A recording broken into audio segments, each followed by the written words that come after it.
Labas vakaras. Smagu, kad šį vakar suradot laiko, kad prisijungėt prie mūsų paskaitos, kuri mums su mūsų pašnekove, kurią aš netrukus pristatysiu, atrodo išties yra labai reikalinga visiems. Ir nepriklausomai nuo to, kokio jūs esate amžiaus, nes organizmui ir jaunesniam, ir vyresniam gali kažkokių medžiagų trūkti.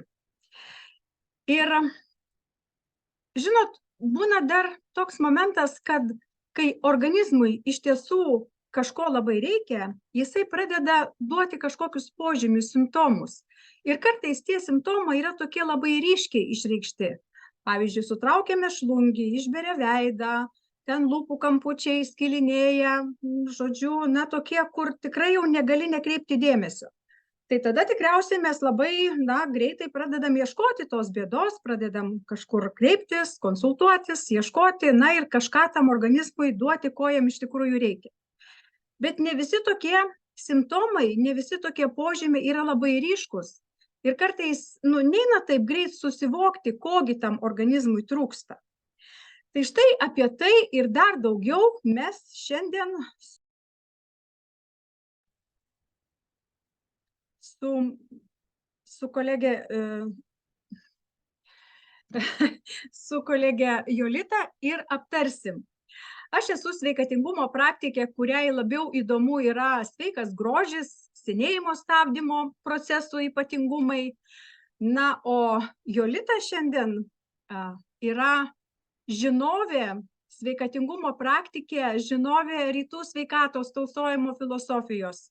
Jinai net 21 metus bendradarbiauja su Tiens kompanija ir žino labai gerai produktus. Yra kalbanti lektorė ir gyvuose renginiuose, ir tokiuose kaip šį vakarą. Ir tikrai žinių daugybė turi didžiulį bagažą ir dalinasi tomis žiniomis. Ir dar kas yra, koks ypatingumas, Jolita yra be 5 minučių dietistė. Ir aš manau, su kuo, o su dietiste kalbėti tokią temą apie tai, kokių medžiagų trūksta organizmui ir ką daryti, kaip tai papildyti, kaip su tuo gyventi ir kokie patarimai yra įmanomi ir galimi. Tai aš manau, kad tikrai yra kaip tik tas žmogus, kuris į visus tos rūpimus klausimus mums šį vakarą ir atsakys. Taigi labas vakaras, Jolita. Labas vakaras. Pirmiausia, gal aš tiesiog labai trumpai pasakysiu, kas yra tas dietistas, ar ne? Todėl, kad labai daugelis žmonių tikrai nežino, kas tai yra. Ir kažkodėl daugeliui tai skamba kaip kažkokių tai dietų laikymasis. Ta prasme, dietų tam, kad sumažinti savo kūno apimtį, savo svorį. Ne? Iš tikrųjų, tai toli gražu ne. Tai dietistas tai yra specialistas, mitybos specialistas, kuris tiesiog dietetika yra parodo, ką žmogui reikia valgyti, ar ne? Kokia yra įtaka organizmui, kokią įtaką daro maistas organizmui. Tai vat šiandien aš iš tikrųjų norėjau pakalbėti ne tik apie vitaminus, mineralus, apie tai mes tikrai labai daug žinom. Jeigu jau jūs domitės tiems produktais, ar ne, tai žinot, ar ne, visus šitos niuansus, plius minus vis tiek. Bet mes labai mažai kalbame apie baltymus, riebalus, angliavandenius. Taip, Jolita, dar prieš pradedant tą tokią išsame temą, kurią mes tikrai šiandien gvildensim, aš dar noriu truputėlį paklausti tavęs, nes tikrai tu žinių, informacijos turi labai daug. Ir dažnai būna gyvenime, kad mes taip pat daug ką žinom. Ir aš manau, kad čia šį vakar prisijungę žmonės taip pat yra turintis daug informacijos, daug žinių ir skaitantis, ir besidomintis. Bet kokia yra su tomis žiniomis situacija? Ar mes pakankamai jas pritaikom savo praktikoje? Ar tai, ką žinome, įvedame į savo kasdieninę rutiną, į savo kasdienybę ir turime iš to iš tikrųjų visapusišką naudą?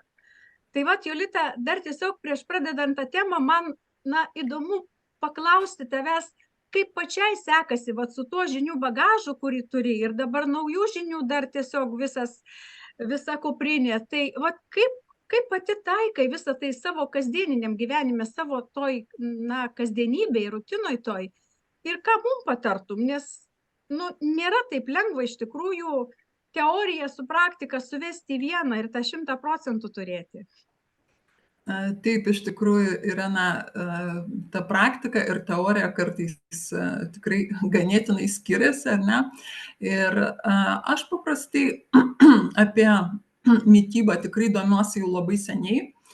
Man tik tai trūko žinių, kas liečia visus, sakysim, tokius mitybos planų sudarimus, ar ne? Jeigu jūs turite ten, imkim ten tokią ar tokią problemą, ar ne? Pas jūs yra problema su inkstais, ar ne? Ką vis dėlto geriau valgyti? Jeigu jūs, sakysim, ten turite virškinimo problemą, ar ne? Kaip susidaryti tą valgiaraštį, kokie produktai turi būti, sakysim, tokie, kurie jums labiausiai reikalingi.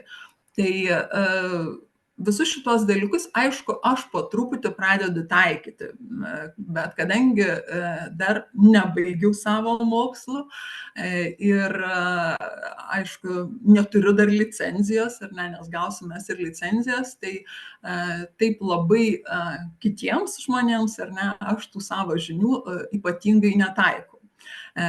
Be abejo, galiu tik tai pasakyti, patarti kažką ir taip toliau. Tai tos turimos žinios kol kas yra daugiau plius minus pažįstamų rate ir artimų žmonių rate.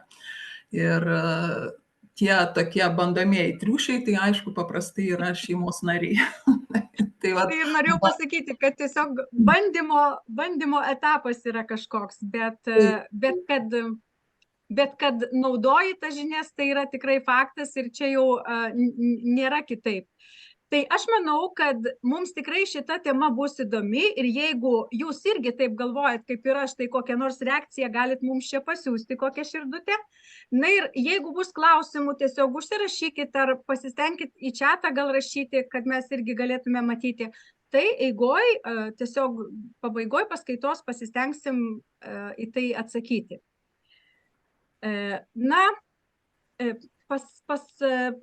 Pasaulio sveikatos organizacija iš tikrųjų skelbia, kad žmonės su maistu jau tikrai negauna visų reikalingų medžiagų ir kad 100% tų maisto medžiagų su maistu gauti jau čia turbūt yra tikrai labai etapas seniai praeitas. Tai vis dėlto mes kažką turim su tuo daryti, nes maistas yra koks yra, ne visi patys užsiauginam, vis dėlto prekybos centruose daug kas perkam, galų gale ir dirvožemis ar ne kaip nebėra toks. Tai vis dėlto aš suprantu, kad dažniausiai kalbama apie mineralų ir ten vitaminų trūkumą, bet turbūt yra daug svarbesnių dalykų. Tai gal tiesiog ir pradėkim gvildenti, Jolita. Taip, tai aš kaip jau ir prieš tai minėjau, šiandien mano tikslas truputėlį apžvelgti baltymus, angliavandenius ir riebalus. Kodėl aš pasirinkau būtent šituos dalykus? Todėl, kad labai daug kas bando susidėlioti svorį arba ten tiesiog pereina prie kažkokios kitokios mitybos, galbūt buvo visavalgis, o dabar jau jis valgo daugiau ten vaisius ir mažina ten galbūt mėsos kiekį ir visa kita. Tai šitoje vietoje atsiranda truputėlį tokia spraga žinių, pilnas internetas visko. Tačiau ne visada viską galima imti iš tų lobynų. Nes aš kartais dabar, kai pasiklausau, tai man truputėlį plaukai pasišiaušia, ar ne, kada yra reklamuojamos įvairios, sakysim, kad ir keto dieta, jinai yra superinė dieta, viskas yra net labai gerai, bet ji yra trumpalaikė. Yra trumpam labai laikui. O čia pilnas internetas žmonių, moterų ypatingai, kurios labai džiaugiasi, nes bendradarbę numetė ir aš noriu numesti. Ir čia įsijungia įvairūs tokie nelabai geri mechanizmai. Bet mes šiandien ne apie juos, aišku, mes tiesiog pradėsim iš eilės apie baltymus, angliavandenius ir apie riebalus.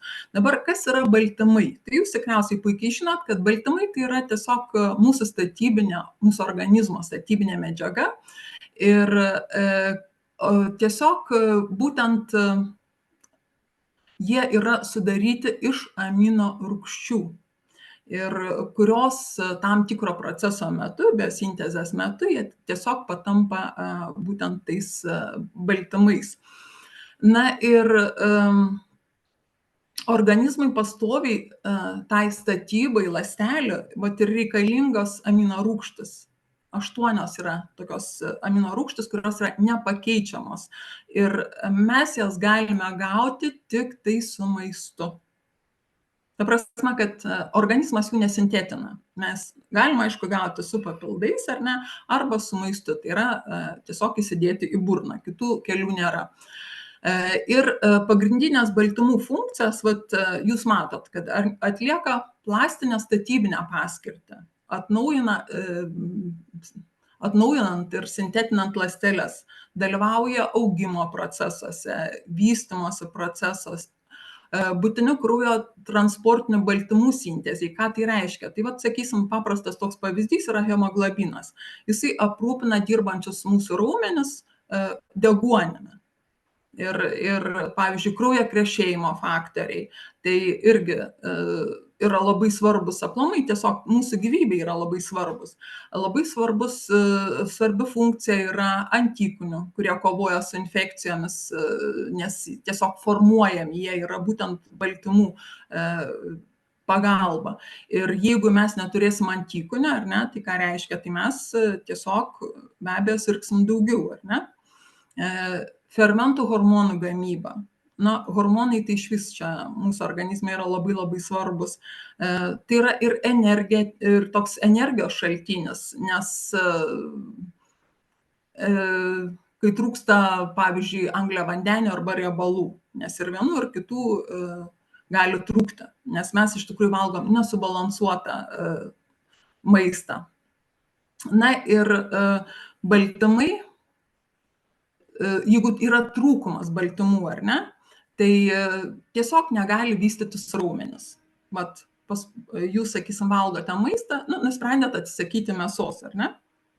Būna. Dažnai žmonės, sakysim, kažkaip kitaip nori susidėlioti tą savo mitybą. Atsisakėte mėsos, tai mėsa yra pagrindinis baltymų šaltinis. Ir, sakysim, nepasidomėjote, o kurgi dar yra tų baltymų? Ir jūsų organizmas negauna pakankamai baltymų. Tai va tas trūkumas sąlygoja nepakankamą vystymąsi raumenų. Ypatingai, aišku, tai liūdnai gali atsiliepti jauname amžiuje, ar ne, kada augama, kada vystomasi tas visas procesas vyksta. Taip pat lėtėja medžiagų apykaita. Tai vėlgi nieko gero mums neatneša, kada lėtėja medžiagų apykaita. Mažėja organizmo pasipriešinimas infekcijoms, vat mes kaip tik kalbėjom prieš tai. Didėja traumų tikimybė, sutrinka psichinis ir fizinis vystymasis netgi. Ir kas ypatingai šiuo laiku ko mums tikrai visiškai nereikia, tai susilpnėja atsparumas stresui. Nes iš tikrųjų gyvenam tokiais laikais, kad kartais netgi norisi užsidėti kažkokį tokį gaubtą, ar ne, ir kad tiesiog nedalyvauti tame pasaulio chaose. Tai vat baltymų trūkumas, jisai irgi turi įtaką būtent netgi ir streso, atsparumui stresui. Be abejo yra baltymų kaip ir trūkumas, taip yra ir perteklius. Gali būti ir perteklius. Kas vyksta, kai yra perteklius? Be abejo, mūsų organizmas yra labai gudrus. Jisai įjungia tokį kaip baltymų nepasisavinimą. Vat kada jau pas mus jų yra per daug, ar ne, baltymus tada pradeda sunkiau įsisavinti. Taip pat viena iš tokių dar toks pertekliaus tos pasireiškimas, tai yra spartėja kalcio šalinimas, ko mums irgi tikrai nereikia. Bet kuriam amžiui, nei vaikams, nei suaugusiems, nei gerokai pagyvenusiems žmonėms, todėl kad jau prasideda tam tikri pokyčiai kaulų sistemoje ir be abejo tas kalcio šalinimas tikrai nereikalingas. Kaupiasi toksinai, kada yra perteklius baltymų. Dabar, jeigu labai trumpai apie detokso sistemą mūsų organizmo, tai labai mažai žmonių yra, pas kuriuos ta detokso sistema veikia jau taip labai super, ar ne, labai gerai. Todėl, kad čia yra begalės sudedamųjų dalių, pradedant žarnynu, kepenis ir taip toliau, ir taip toliau. Ir tam, kad mums tą detokso sistemą palaikyti, mes iš tikrųjų turėtume gerti kažkokius tai produktus. Nu, vat kol kas dabar neturim multifiberio pakaitalo, bet tikėkime, kad kažką tai mes gausim. Tai tiesiog valyti organizmą bent jau, sakysim, į 2 mėnesius, nors 1 savaitę. Nors tiek. Ir paprastai, kai su žmonėmis pakalbi, jie visi sako, oi, noriu kordycepso, oi, noriu ten ikano, noriu cinko, noriu to, ano. O kai paklausia, ar tu nori pavalyti organizmą, sako, oi, ne, gal vėliau. Tai va, tai vėlgi ta detokso sistema, jinai yra iš tikrųjų be galo svarbi. Kada yra perteklius baltymų, iš organizmo šalinami greičiau vitaminai, apsunkina inkstų funkciją. Ir dar kas yra labai svarbu, tai padidėjusi alergijų rizika. Tai reiškia, jeigu yra per daug baltymų, tačiau per daug baltymų galbūt galėtų būti daugiau pas tuos žmonės, kurie valgo labai daug mėsos, pusryčiai, pietus, vakarienė yra mėsa, ar ne? Tai vat šitiems žmonėms iš tikrųjų reikėtų patarti, kad truputėlį tos baltymus kažkiek tai apmažinti. Nesvarbu, kad žmogus dirba fizinį darbą, kartais žmogus sako, aš ten dirbu fizinį darbą, man labai reikia būtinai mėsos, tai aš visada sakau, o jūs kada nors matėte žirgą? Jis irgi turi labai daug jėgos, jis gali nudirbti labai didžiulius darbus, labai didelius svorius tempti, bet jis tikrai nevalgo mėsos, jis valgo žolę. Tai vat taip, kad nebūtinai reikia valgyti mėsą dėl to, kad turėti jėgų. Čia tiesiog yra tam tikras stereotipas. Na ir kokie pagrindiniai yra baltymų šaltiniai? Tai pagrindiniai baltymų šaltiniai yra, jeigu procentaliai taip vertinant, tai 100% tai yra kiaušiniai. Čia jau vienas iš pagrindinių tokių. Antras yra pieno produktai. Su pieno produktais, čia vėlgi, kaip Irena ir sakė, praktika su teorija, ar ne, truputėlį kartais prasilenkia, tai pieno produktai, iš vienos pusės kaip ir neblogai, bet iš kitos pusės yra begalė žmonių, kurie nelabai ir gali tos pieno produktus vartoti dėl įvairiausių virškinimo sutrikimų ir daugelio kitų problemų. Tačiau, dabar mes gal ne apie tai.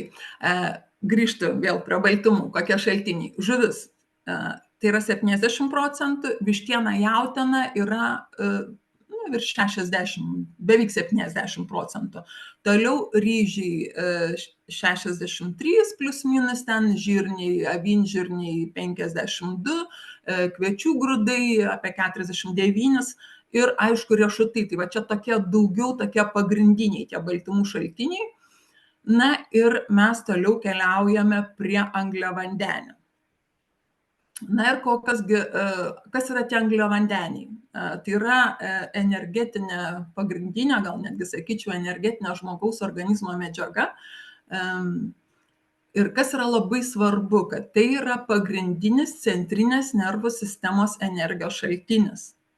Centrinės nervų sistemos energijos šaltinis. Tai jeigu mes nevalgome arba per mažai valgome angliavandenių, kas vyksta? Liūdnai su mūsų centrinė nervų sistema, ar ne? Mums to reikia? Tikriausiai ne, niekam to nereikia, ypatingai dabar, ar ne, kada gyvenam tam tikrais įvairūs įvykiai mūsų supa. Aišku, reikia pasidžiaugti, kad mūsų labai smarkiai jie dar neliečia, bet vis tiek dideli įvairūs neramumai. Tai vat, ir kokios yra pagrindinės angliavandenių funkcijos? Aprūpina organizmą energiją, tausoja baltymus ir riebalus, įeina į organizmo ląstelių sudėtį, skatina naudingų žarnyno bakterijų augimą, kurios gamina kai kuriuos vitaminus. Tai dabar gal kažkas tai žino, kokius žarnynas gamina vitaminus. Ar žinot?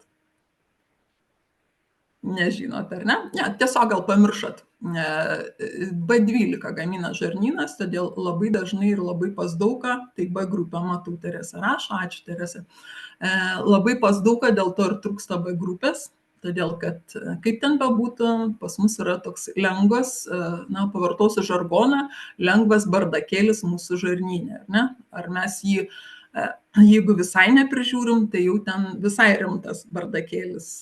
O čia mes visi, kadangi vis tiek plius minus kažkiek tai prižiūrim, tai aišku, truputėlį pas mus situacija yra geresnė. Na ir palaiko normalią virškinamojo trakto veiklą. Tai vadinasi, B grupė labai svarbi yra visam virškinamajam traktui. Su angliavandeniais yra labai tokie įdomus dalykai.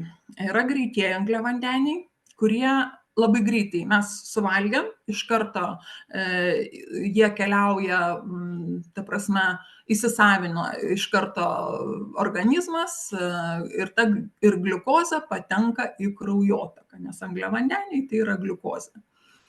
Po kelių valandų tas cukrus krenta, ar ne? Paskui vėl pakyla, vėl krenta. Jeigu kada pakyla, tada kada mes valgom.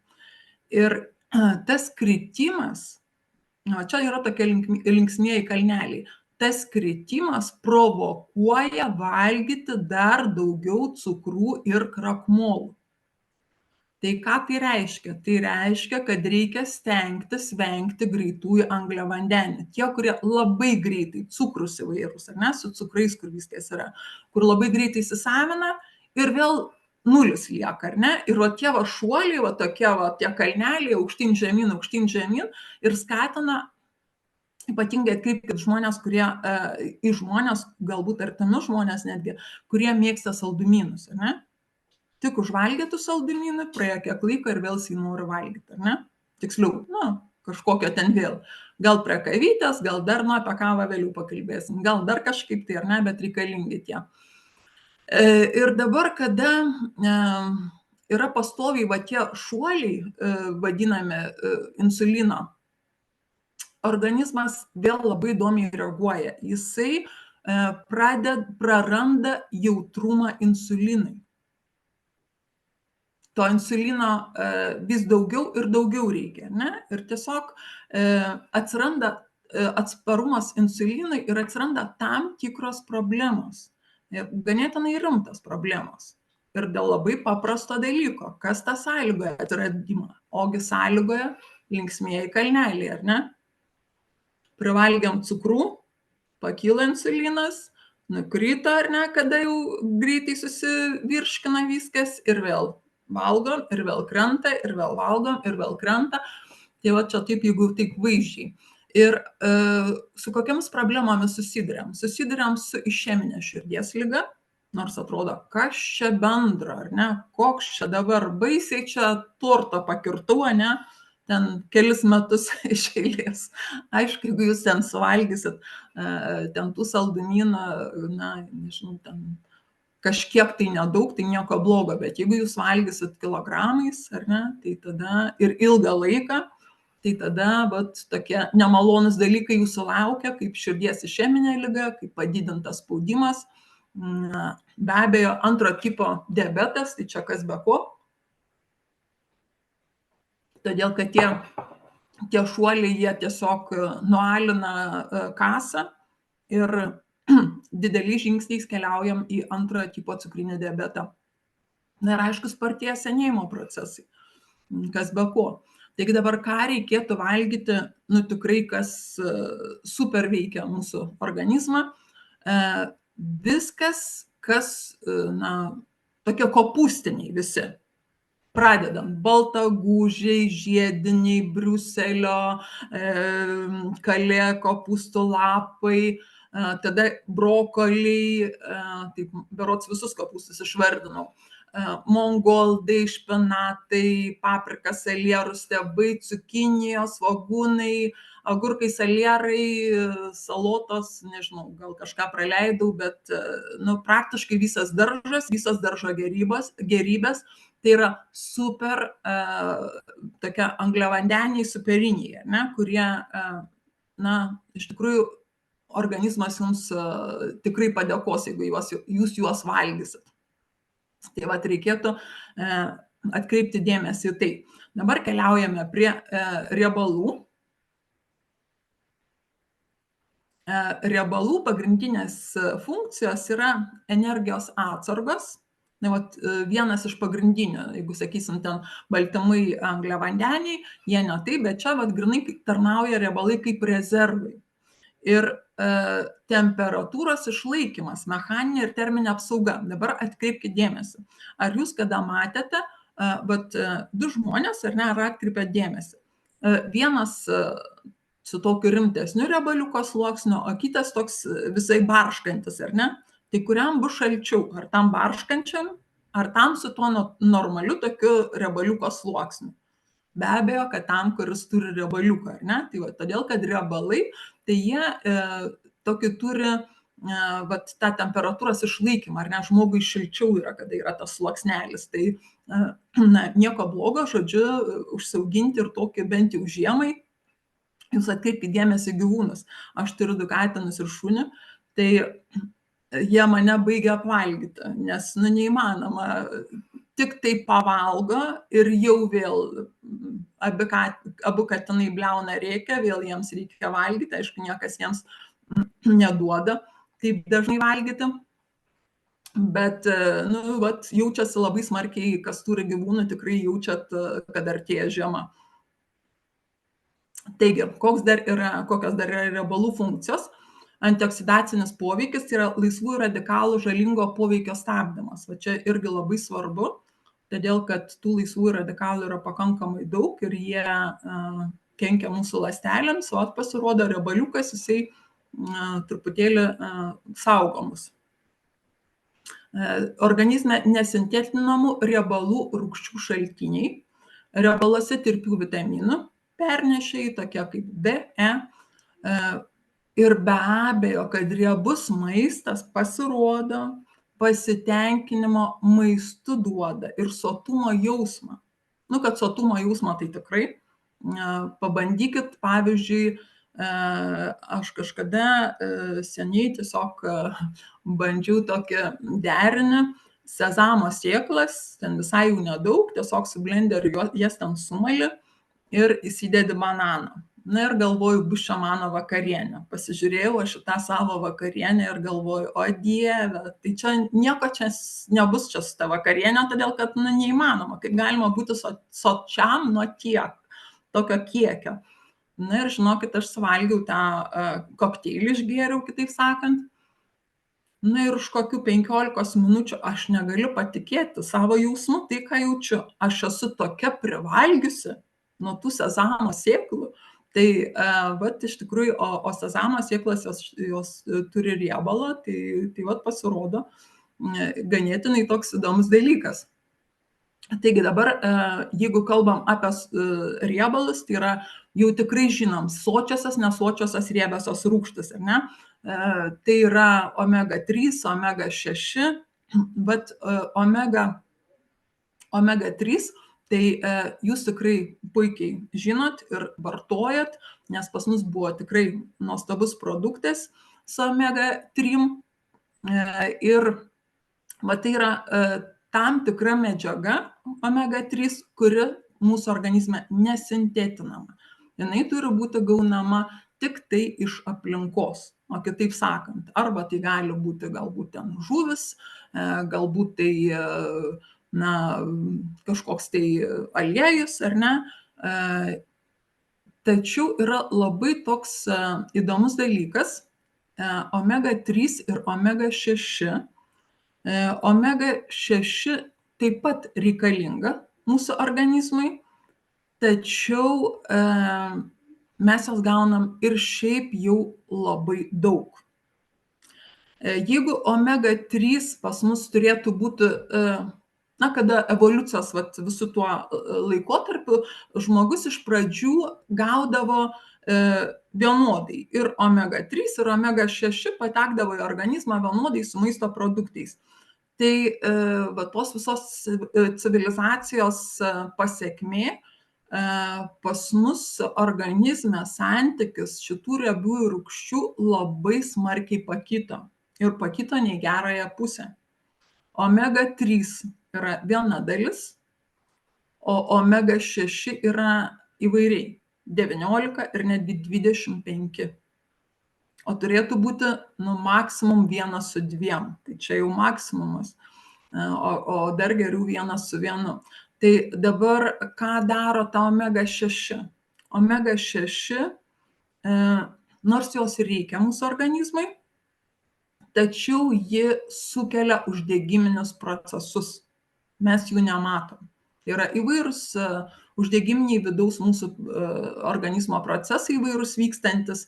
Tai todėl omega 6 iš tikrųjų labai mums reikėtų vengti. Jeigu omega 3 būtina gerti ir dargi ir su papildais ir taip toliau, aš tikiuosi, kad mes jau greit sulauksim naujų mūsų papildų, kurie bus dar, nors ir šiaip jau turėjom gerus, bet šitie bus dar geresni, tai valgysim mes juos labai rimtai.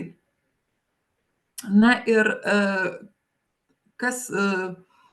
kur yra dar omega 3, ar ne? Tai mes kalbėjom, kad yra žuvyje, yra graikiškuose riešutuose, yra linų sėmenyse. Tai vat karts nuo karto visai neblogai yra ir tų linų sėmenų kažkokį tai pasidaryti kokteiliuką, tik tai aišku, jas reikėtų pamirkyti ir jas reikėtų sumalti, nes, kaip žinia, bet kokios sėklos, jeigu jos yra nemaltos, jos tiesiog yra neįsisavinamos mūsų organizmui, jos tarnauja kaip šluotos vaidmenį tokį atlieka. Tai vat, kadangi mes ne paukščiukai, tai pas mus nėra tam tikrų virškinimo fermentų ir todėl mes turim visą tai sumalti. Omega 3, ką dar atlieka mūsų organizme, tai mažina spaudimą. Aš manau, kad čia daugelis, jeigu ne jūs patys naudojat, tai bent jau savo artimoje aplinkoje gal turit kažkokių žmonių, kurie naudoja omega 3 būtent dėl mažinimo spaudimo. Nuima uždegimą, turi įtakos audinių aprūpinimui deguonimi, kas irgi yra labai svarbu, atstato raumenis po fizinių krūvių, tai va čia tiems, kurie sportuoja, irgi turėtų būti labai svarbus dalykas. Padeda streso atveju, jeigu mes, sakysim, kažkur pakliuvom į kažkokias stresinės situacijas, tai ne tik tai mūsų kapsulės ZIN, tai yra ikanas, kurias mes geriam, bet šalia mes galim išgerti ir omegas, nes omega taip pat turi labai gerą įtaką tiems streso padariniams nuimti. Mažina aterosklerozės ir širdies ligų riziką. Jeigu jūs turit savo artimoje aplinkoje žmonių, kurie, pavyzdžiui, pradeda skųstis, kad jiems kažkur tai skauda, galbūt tai koja, galbūt tai ranka, ar ne, ir ypatingai, jeigu koja ten vaikštant ir vaikštant kuo daugiau, tuo labiau skauda, ar ne, tai būtinai siųskit į gydymo įstaigą kuo greičiau, todėl kad tai dažnai būna aterosklerozės vienas iš požymių. O žmogus visiškai nekreipia dėmesio, jisai savo ramiai nesuka galvos, ar ne, va, čia paskaudėjo, dabar biškit daugiau skauda, bet čia nėra kam skaudėti, čia nieko nėra, ar ne. Tai tikrai yra, todėl kad skauda tiesiog kraujagyslės. Plus dar omega 3 lėtina vėžinių ląstelių vystymąsi. Tai irgi labai svarbus dalykas ir ypatingai, jeigu, aišku, jau atsiras mūsų omega iki naujųjų metų, iki kalėdų, tai tikrai dovanokit savo tėvam, dovanokit savo močiutėm ir seneliam, kas dar jos turit, todėl kad ypatingai vyresniam amžiuje labai ir labai reikalinga omega 3. Tai vienas iš tokių pagrindinių, netgi, aišku, daug yra tų reikalingų produktų, bet čia jau toksai, netgi sakyčiau, gyvybiškai svarbus produktas yra. Dabar, kur yra omega 6? Ko reikėtų vengti? Omega 6 yra saulėgrąžų aliejus. 75%. Tai va taip, kad kas turi saulėgrąžų aliejų, po mūsų šitą susitikimą einat, atsibučiuojat, atsimojuojat ir iš šiukšlių dėžę. Čia, aišku, juokas juokais, niekas, manau, galbūt taip ir nepadarys, bet ateičiai turėkit mintise, kai pirksit naują aliejų, nepirkit. Yra daug įvairiausių alternatyvų, yra gysviestas, yra netgi, kai kas grįžta ir prie kiaulės taukų, nors skamba labai baisiai, taip pasakant ar ne, bet patikėkit, jie yra tikrai sveikesni negu saulėgrąžų aliejus. Tas pats kukurūzų aliejus irgi ten nedovana, 54% yra omega 6. Medvilnės sėklų aliejų mes gal nelabai vartojam, čia daugiau kitos šalis, kurios turi medvilnę. Ir iš tikrųjų, reikia atkreipti dėmesį į įvairius tuos dalykus, todėl kad čia yra labai rimti dalykai. Taip atrodo, baisiai čia aliejus, ar ne, bet jūs įsivaizduokit, kiek jūs gaunate pastoviai naudodami tą aliejų, ne, todėl kad mes iš tikrųjų, nebent jūs ten kepate vieną kartą į mėnesį, tai be abejo tada sakysiu, ir nieko, ir naudokite saulėgrąžų aliejų vieną kartą į mėnesį kepdami, ar ne. Bet jeigu paprastai mes, kai šeimininkaujam, kai sukamės virtuvėj, tikrai mes kažką tai kepam, pakepam, apkepam ir taip toliau. Ir vienas dar iš tokių svarbių dalykų, prie riebalų aš norėčiau labai trumpai pakalbėti apie cholesterolį. Cholesterolis, tai tikrai apipintas čia mitais, visokiais pasakom, pasakėlėm ir ne tik pasakom.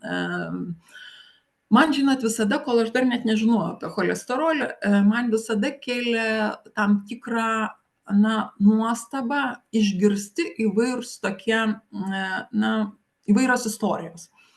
Kažkas papasakojo apie gydytoją, kuri kėlėsi su kolege, be abejo, ne pacientas kartu kėlėsi irgi iš tos pačios srities, nes gydytojas nekalbės taip prie pacientą, ne? Keliasi liftu ir viena sako, tai koks tavo cholesterolis? Ai, sako, pasidariau, tai jau 10 pas mane, sako. Tai kita sako, tai klausyk, tai tu pradėk gerti vaistus kažką, tai čia ne juokas, jau 10 tai yra daug. O ta kita, kuriai tas 10, ar ne, sako, tu ką išpratėjai, aš statinus gersiu, ką tu nežinai, kaip jie organizmą veikia. Tai čia yra gydytojų pokalbiai, ar ne, aš nekalbu apie visus gydytojus, bet tiesiog ir daug aš tų tokių istorijų esu girdėjus ir visada galvodavau, kaip čia yra iš tikrųjų, kame čia reikalas, ar ne, su to cholesteroliu. Tai pasirodo, kad 75% cholesterolio gamina mūsų pačių organizmas. Jeigu anksčiau būdavo kalbama, kad ten gink dieve, ten tik maistą žiūrėkit, ten tik cholesterolio, ten tų produktų nevalgykit, niekas nesako, kad jau vyresniam amžiui tikrai reikia vengti tų produktų, kuriuose yra daug to cholesterolio. Ta prasme, nevalgyti taip iš ryto, vakare ir per pietus, aš apie tai. Tačiau vienas iš pagrindinių kriterijų, dėl ko tas cholesterolis pas mus sukyla, tai yra mūsų stresai. Vėl mes grįžtam prie stresų. Vėl mes grįžtam prie to, kad iš tikrųjų mūsų streso hormonas yra kortizolis. O kortizolio gamybos žaliava tada yra cholesterolis. Tai įsivaizduokit, jeigu jūs stresuojat, nervinatės, paprastai žmonės nervinasi dėl visiškai, atsiprašant, dalykų visokių. Nes, paskui, kai atsisėda ir pagalvoja, nebuvo dėl ko, ar ne, bet ateina situacija ir žmogus nervinasi. Kas bus ten rytoj? Kas bus, tas ir bus. Juk nepakeisi to, kad tu čia dabar sėdėsi ir stradalinsi ir nervinsies ir gaminsi tą savo kortizolį. Kas nuo to pasikeis? Tik tai savo pasidarysi blogiau. Tai taip, kad apie cholesterolį čia iš tikrųjų yra tokia gan rimti reikalai. Tai ir kad sumažinti tą cholesterolį, tai iš tikrųjų reikėtų truputėlį racione sumažinti aukšto glikeminio indekso angliavandenius. Tai tas aukštas glikeminis indeksas parodo, kaip greit angliavandeniai įsisavinami, suvirškinami, kitaip sakant. Mes pačioj pradžiai, kai kalbėjom, aš sakiau, kad greit įsisavinamo angliavandenių reikia kuo mažiau, ar ne? Tai va čia netgi pasirodo ir tai turi įtakos ir cholesteroliui. Tai va dar vienas toks, ar ne? Nors, pavyzdžiui, glikemijos tas indeksas gali pakisti, kada mes apdorojam produktus. Jeigu mes termiškai apdorojam, užšaldėm, sudžiovinam, išspaudėm, na, sultį, sakysim, ar ne? Tai vadinasi, tas glikemijos indeksas, jisai keičiasi, pasirodo. Ir ko dar mums reikėtų, na, minimaliai, bet būtent dėl cholesterolio, ar ne, minimaliai reikėtų pieno produktų, bet aš aplamai apie pieno produktus tai turiu savo nuomonę. Jeigu jie yra tikri pieno produktai, o tikri, Genovaitė rašo, reikia juoktis, tai be abejo, tai čia numeris 1, ar ne, kad reikia juoktis, nes tam, kad mažiau stresuoti, ar ne, tai daugiau juoktis, čia teisingai, ačiū Genovaitė. Tai vat ir pieno produktai, jeigu jie yra tikri, jūs turite artimą kažkokį žmogų, na, nebūtinai artimą, bet pažįstat žmogų, kas augina karvutę, ar ne, ir jūs ten nusipirkote to pieno, pasidarėte varškę iš to pieno, tarp kitko, aš labai čia buvau įsispecializavusi vasarą varškės gamyboje. Iš tikrųjų, man labai patiko tas procesas, labai greitas ir labai fainas ir labai skanu. Bet, na, mano nuomonė yra labai prasta apie tuos pasterizuotus visus gaminius. Ir, na, kažkiek, aišku, jų galima vartoti, bet tikrai nereikėtų jų valgyti pilną burną. Tai nėra informacija iš mano mokslo, nes mes mokomės oficialioje įstaigoje ir ten kai kurie dalykai tikrai yra taip, na, nekalbam apie kai kurios dalykus. Tai vat,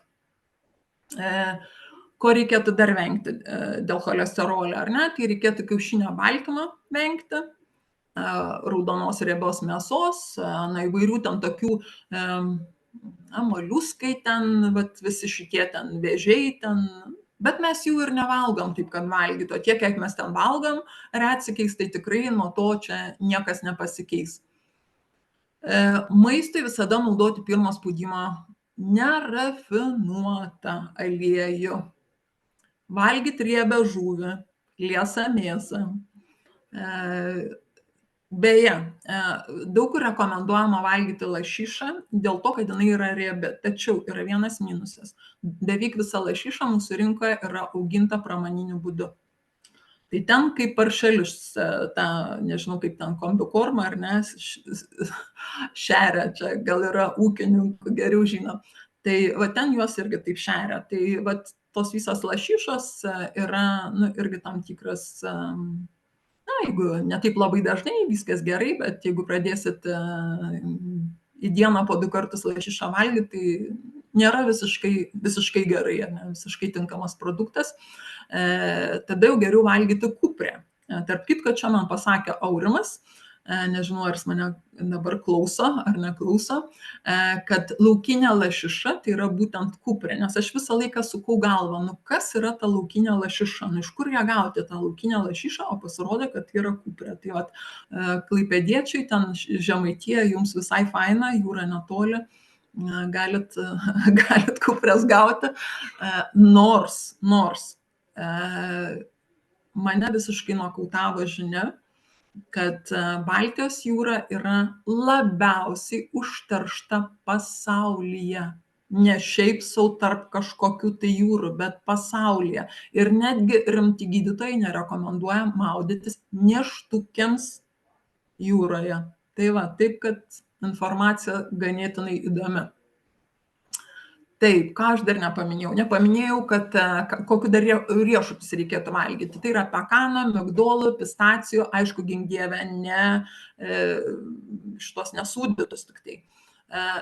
Riešutai turėtų būti pamirkyti. Na, aš apie tai dabar nešnekėsiu, bet tiesiog jau patys ten išsiaiškinsit, kas norėsit mirkyti, kam kiek laiko reikia, ar ne, nes kai kurie ten trumpai mirkosi, nes jau jie ten labai suminkštėjo, kai kurie truputėlį tokie kaip migdolų riešutai ilgiau. Beje, pieno produktus labai lengvai galima keisti augaliniu pienu, labai paprasta pasidaryti iš migdolų riešutų. yra tam tikros proporcijos, tiesiog susimalti, užmerkti ir turit pieną, norit saldaus, įsideda datulių ir turit saldų pieną, jisai minimum 4 paras gali stovėti šaldytuve.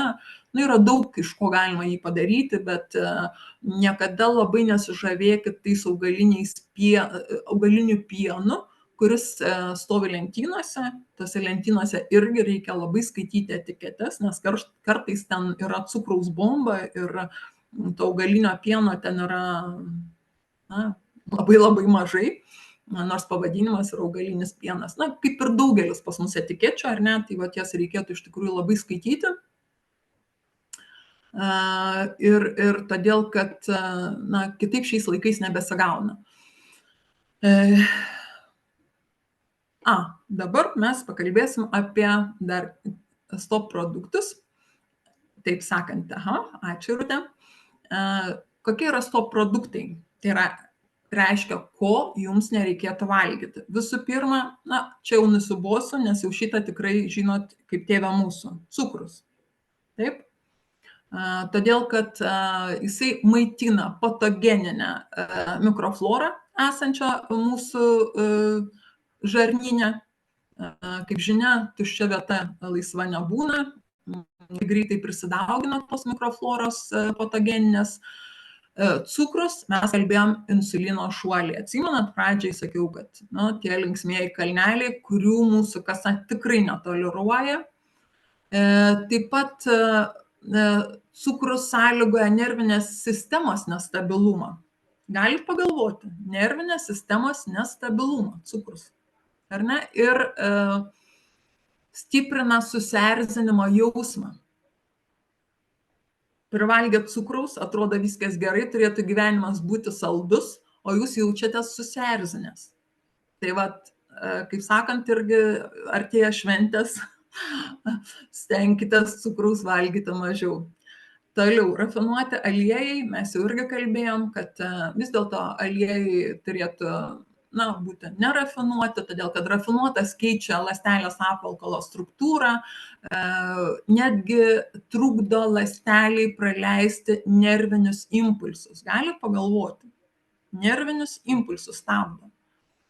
Tai keisti tiesiog šalto spaudimo aliejais, jų yra visokių, alyvuogių, linų sėmenų ir kokos aliejus. Ir, čia tiesiog reikia atsirinkti pagal save, ką jūs jaučiat, kaip jaučiat, nes jūs pažiūrėkite vaikus. Mes kartais sakom, kodėl jisai ten nevalgo ten kažko, ar ne? Pavyzdžiui, daugelio įvairių produktų. O kai pradedi domėtis produktais, jūs suprantate, kodėl jis to nevalgo. Mes tai tokie jau čia apaugam, apsamanojam, jau nieko nebejaučiam, nebesuprantam, ką ten tas mūsų organizmas mums sako, ar ne? Atrodo, kad nieko jis ten mums nebešnibžda, visiškai tyla. Pasistengkite įsiklausyti, ką jis jums šnibžda, gal kažką pašnibždės, ko nereikia valgyti. Tai vat, ir vėlgi produktai, kurių gamybai yra naudojamos mielės. Pasimet batoną ir skaitot yra mielės, dedat į lentyną. Pasimet duoną ir skaitot yra mielės, dedat į lentyną. Patikėkit, pirmas apsipirkimas bus kokias 3 valandas, jeigu norėsit apsipirkti. Bet paskui išmoksit. Tik tai pradžia tokia taip atrodo, bet jūs nešiukšlių dėžė. Jūs žmogus, sąmoningas žmogus, kuris turi rinkti savo produktus, kurie nekenkia jo organizmui. Tai kas dabar vyksta su mielėm? Mielės turi tokią savybę dauginti žarnyne. Ir to pasakoje prasideda įvairūs uždegimai. Jums ar reikia? Aišku, kad ne. Ir mielių grybelis išskiria iki 100 toksinų. 100 toksinų. Ne 2, ne 3, ne 10, 100 toksinų, kurie veikia vėlgi jūsų centrinę nervų sistemą ir sukelia įvairius tokius, vėlgi, susijaudinimus, tokį perteklinį susijaudinimą. Ir žiūrėkit, kaip dabar girdėjot, kiek yra žmonių su panikos atakom. Man tai kažkoks siaubas, todėl kad, siaubingai daug, siaubingai. Tai mes čia labai gerai gyvenam. Turim ikaną, valgom jį, ar ne, turėjom akciją labai puikią, dabar šį mėnesį akcija dar puikesnė, ar ne? Tai tik tai džiaugtis, pirkti, valgyti pilną burną ir kitiems patarti. reikėtų dabar, jeigu mėgėja esat kepti kažką namuose, ar ne, naudokit raugą, naudokit sodą užgesintą obuolių actu, bet nereikia tų visokių dalykų, ko nereikia. Į ką dar atkreipti dėmesį? Konservantus, dažiklius, tai neurotoksinai.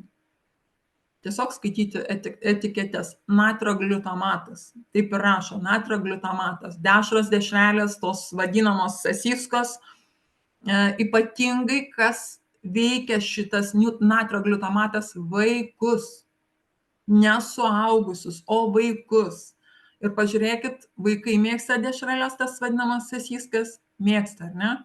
Tai vat vėlgi, kaip sakant, pagalvoti apie tai reikia. Pieno produktai. Ką sukelia? Uždegimus nervinės sistemos, imuniniai sistemai kenkia. Aš nekalbu apie tikrą pieną, ar ne? Aš kalbu apie tą, kur neaišku, ką mes ten geriam, ar ne? Ir vat kava, kaip ir sakiau, apie kavą pasakysiu, provokuoja streso hormono kortizolio išmetimą ir silpnina antinksčius. Jums to reikia? Ar niekada nepastebėjot, kada išgeriat kavos, aš nekalbu apie vieną puodelį, bet jeigu geriat antrą, trečią, kad yra kažkoks toks atsiranda toks kažkoks keistas, lyg ir nerimo jausmas, lyg ir streso. Aš pati ant savęs esu taip pajautusi ir niekaip nesuprasdavau, kas čia yra, nes buvo toks laikas, kad kažkada išgerdavau iki 3 puodelių kavos. Tai ir po to, kai pradėjau gerti tik tai vieną puodelį, aš supratau, kame čia reikalas, nes, galvodavau, kas čia dabar yra, kodėl pas mane atsiranda toks keistas kažkoks tai nerimas, ar ne? Tai vat, be abejo, gaminasi kortizolius, silpnina antinksčius, vat ir labą dieną. Tai vat, tai dabar keliaujam dar truputėlį prie antinksčių.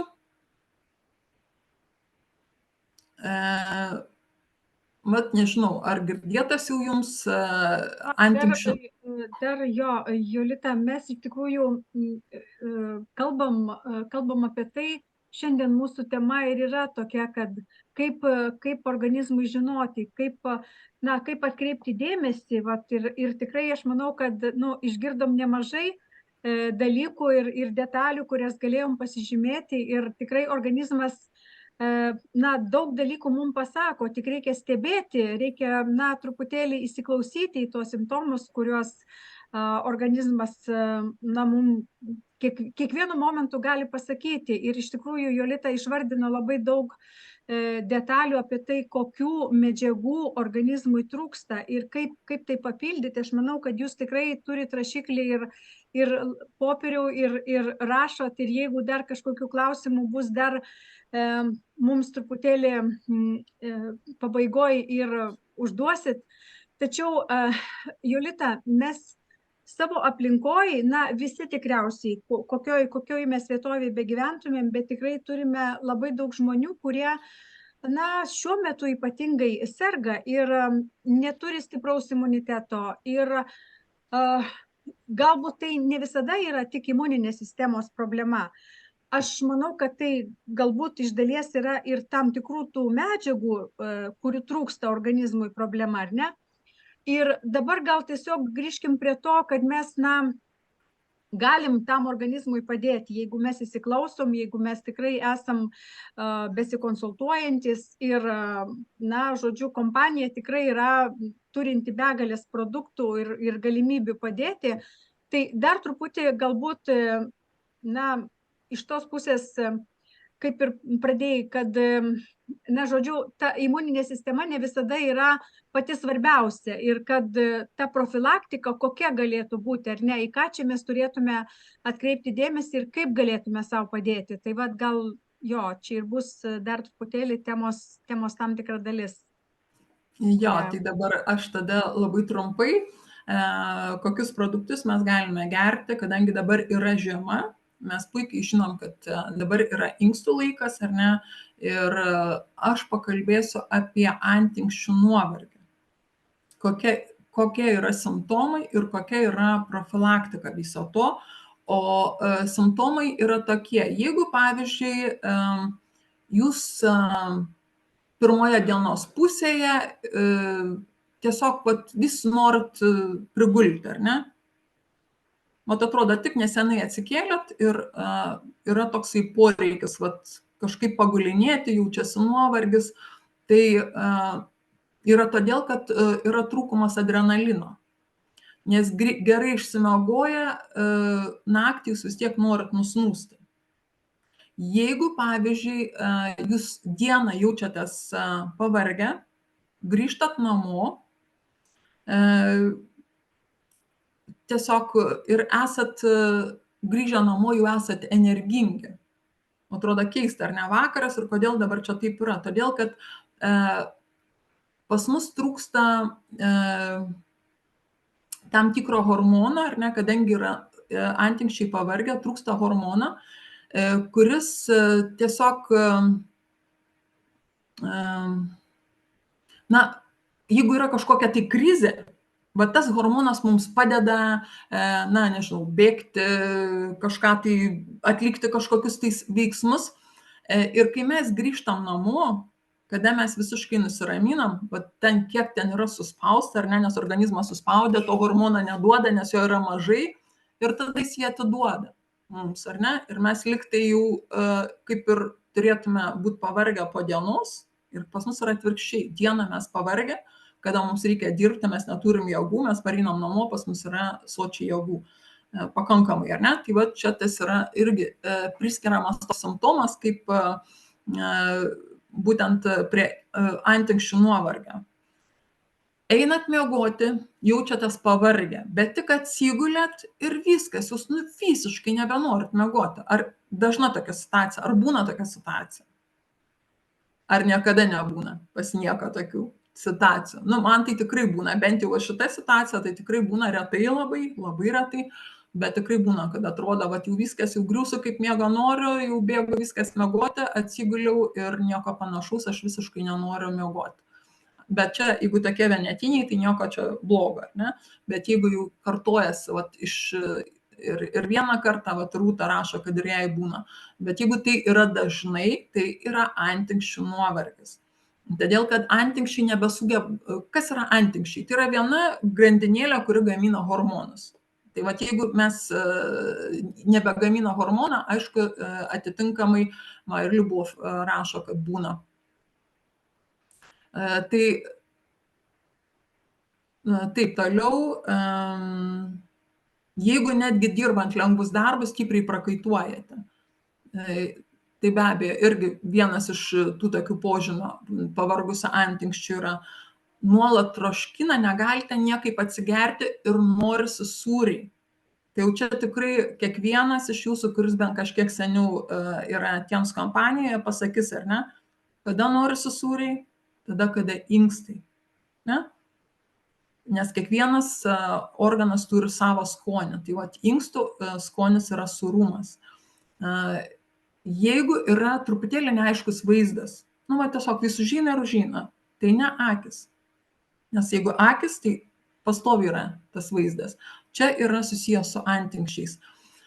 Na ir pats paskutinis yra stiprus stimuliantų poreikis. Kada jūs norite kavos, tik išgėrėt kavos, praėjo kelios valandos, jūs vėl norit kavos. Neduok Dieve, geriat šitos visus tos gėrimus, staiga užkrito žodis, simuliuojantis gėrimai. Energetinius. Energetiniai, nuplaukė žodis. Taip, ir ačiū. Energetiniai gėrimai. Man iš viso yra kažkas tai baisaus, kad aš išgirstu, kad ir yra tokių žmonių, kurie, nu, aš nežinau net ką pasakyti. Žmogus kokioj realybėj gyvena, taip gyvendamas. Iš ryto atsikėlė, geria energetinę. Praėjo porą valandų, geria energetinę, išvažiavo į darbą, ten dirbo, pavyzdžiui, po pietų, dar nedavažiavo darbą, jau užsuko nusipirkti energetinio, grįžtant namo vėl geria energetinį ir taip į dieną po keletą, po 5, po 4 skardinės. Tai to žmogaus kelias jau net matau, kur jis eina. Tai va taip, Rūte. Jolita, ar galima, sakykime, šitos simptomus nurašyti dabartiniam tam žiemos laikotarpiui? Ar taip aš supratau, kad tai yra daugiau šio laikotarpio, šio periodo, ar ne? Simptomai Nebūtinai. Tiesiog dabar gali tai būti ryškiau. Jeigu po žmogų yra tas nuovargis, ane, dabar yra tas laikas, kada mes arba galim kažką tai pakenkti inkstams ir antinksčiams, ar ne, nes jie labiausiai imlūs, arba mes galim kažkuo padėti. Tai vat, ką labai svarbu daryti? Vengti kofeino. Ir vėl mes grįžtam prie tos kavos. Todėl, kad turi įtakos kortizolio gamybai ir vėl tie mūsų stresai ir visa kita. Ir tai silpnina antinksčius. Paleisti emocijas. Baimę, nerimą, pyktį, neapykantą, kaltę, gėdą. Paleisti viską. Nelaikyti savy. Važiuokit, nežinau, į mišką, rėkit, medžius daužykit, namuose pagalves daužykit. Ta prasme, jūs turit paleisti viską. Užkandžiauti kas 1,5 arba kas 2 valandas. Lengvas maistas ir nedidelės porcijos turi būti. Na, tie užkandžiavimai vėlgi ir datulės tinka, ir saliero kotai iš visų viskuo tinka, ir su obuoliais, ir su datulėm, ir su avokadais, ir su apelsinais, petražolės, lapiniai kopūstai, daigai, šparaginės, bananai, česnakai, brokoliai, avietės, mėlynės pasirinkimas yra didelis. Tik tai tiesiog, vat, jeigu yra čia ir kad pastiprinti tuos antinksčius, čia viskas irgi tinka, nebūtinai, kad jūs nejaučiat tų simptomų. Na ir aišku, spirulina, kaipgi be jos. Mūsų mieloji spirulina, kurio yra be galo daug chromo, o chromas ypatingai reikalingas antinksčiams. Magnis. Vėlgi, turim fantastinį produktą magnį, kuris ne tik dėl to, kad traukia mėšlungis koją ar ten dar kažką, ar ne. Čia yra būtent vėlgi inkstams ir antinksčiams. Mūsų mielasis kordycepsas, kurį galima gerti visiškai visus metus, todėl kad mes sakom inkstams, ar ne? Ne tik tai. Tai yra ir kepenims, tai yra ir šlapimo pūsliai, ypatingai šlapimo pūsliai ir kepenims, o mūsų meridianas inkstų yra antras porinis organas, yra šlapimo pūslė, aukščiau pavasarį yra kepenys, ar ne? Tai vat yra toksai tandemas. Toliau ikanas. Ikanas tai yra dzin kapsulės. Nu jos aš nežinau, ten kur dėsi, ten prilips, skauda skrandį ikanas, jaučiate sudirgę, susinervinę ikanas. Netgi prie inkstų nuovargio irgi ikanas. C vitaminas. Turim vėlgi tikrai puikų vitaminą. C, manau, kad be problemų mes jį galim gerti. Iš paprastų tokių meliso žolelės. Gerkit arbatą, gerkit vakarais. Na, toks ganėtinai stiprus dalykas, bet jo galima gauti Lietuvos rinkoje, yra miežių želmenų sulčių milteliai. Pakankamai nepigus produktas, bet kam reikia tikrai pastiprinti antinksčius, yra vienas iš tokių tikrai labai rimtų ir gerų produktų. Tai va, tai dabar aš jau noriu duoti žodį Rūtei. Mes dar gal nepabaigim su to paskutiniu žodžiu, tiesiog aš noriu tik dar pridėti prie to, ką Jolita kalbėjo. Kalbėjo daug svarbios informacijos ir aš tiesiog noriu kokios nors jūsų reakcijos, ar jums šiek tiek buvo naudinga ir įdomi šita informacija, kurią jūs šiandien išgirdot. Aš tikrai daug dalykų pasižymėjau, pasirašiau, į ką atkreipti dėmesį ir žinoma, na, kavos aš nelaikau tokiu labai blogu produktu ir gal visai stop kavai nepasakysiu, bet 5 puodelių aš į dieną ir negeriu. Tai iš tiesų gal viską darykim su saiku ir tai, kas skanu, gal visiškai visko neatsisakykim, bet visur yra saikas ir visų medžiagų tikrai organizmas turi gauti. Na ir visų skanių dalykų irgi turi gauti. Na, o gruodžio mėnesį tikrai tai, kas buvo pavardinta ir kas labai svarbu, apie ką Jolita kalbėjo, apie tą patį ikaną, kuris daug kartų buvo minimas, tai vat jam tikrai nepaprastai gera akcija yra šį mėnesį, perkant 2, 3 yra už 30 euro centų, tai na tikrai ilgesnį laiką pajusite ir organizmas tikrai pajus, na, dėl ko jūs tai naudojate. Ne visi produktai, kurie buvo minėti, turi tam tikras šio mėnesio akcijas, bet jie yra svarbus ir kai mums organizmas na, yra mylimas, tai mes turbūt naudojam ir ne visada naudojamės tik akcijomis. Na, rinkinys virškinimo sistemai palaikyti, tai aš manau, kad yra labai svarbus artėjant šventėms, nes joms ruošiamės ir tikrai per šventes turbūt ne visada labai žiūrėsim į tą sąrašą, kurį Jolita išvardino, ką galima ir ko negalima. Tikriausiai, šventinių periodų, kai ką atidėsim, tai kas yra labai, kaip čia, sveika, atidėsim truputėlį į šalį ir gal tiek daug į tai nekreipsim dėmesio, bet po švenčių jau mes vėl pradėsim įprastą gyvenimą ir dėl to tai tikrai labai svarbu ir aktualu.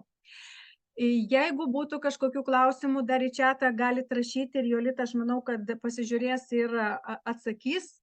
Na, o reakcijų taip pat aš ne visas matau, bet noriu Jolita padėkoti už šios dienos mūsų pasikalbėjimą.